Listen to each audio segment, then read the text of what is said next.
AMD Ryzen 7 9800 by 3D uses a thick dummy silicon that comprises 93 of the CCD stack and has no performance purpose.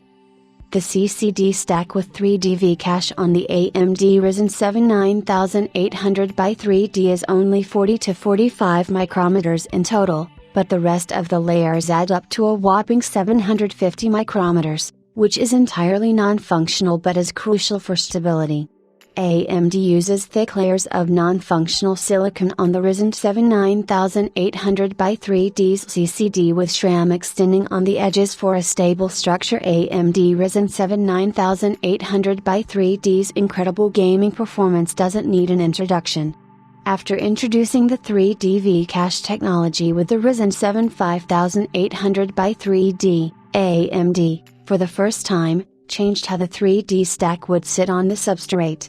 On previous X3D chips, the 3D chiplet was stacked on top of the core complex die, allowing the cores to have direct access to all that extra L3 cache memory, but the 9800 by 3D brought the 3D chiplet underneath the CCD.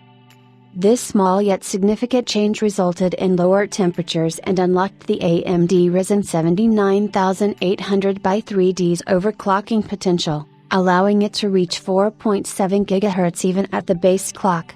However, the CCD design is a bit unusual compared to the previous X3D chips. The semiconductor analyst Tom Wasik analyzed the CCD on the 9800 by 3D and found that most of the silicon on it is rather useless. This doesn't mean that it has no purpose, but it isn't involved a bit in the operation.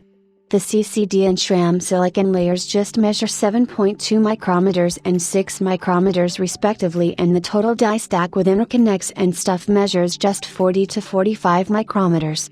However, the total CCD is around 800 micrometers in thickness, which leaves 750 micrometers of silicon layers.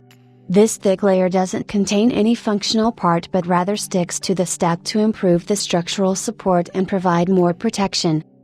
Since the SRAM and CCD layers are pretty thin, they are pretty fragile and could result in damage during manufacturing or handling. With the added dummy silicon, the issue is eliminated. Apart from the dummy silicon, the SRAM silicon also extends on the sides by 50 micrometers for a similar purpose. All in all, this is something that was needed to ensure the reliability and stable operation of the complete 3D die stack. AMD solved a lot of problems with this design apart from putting the SRAM underneath the CCD to ensure the cores can be cooled directly.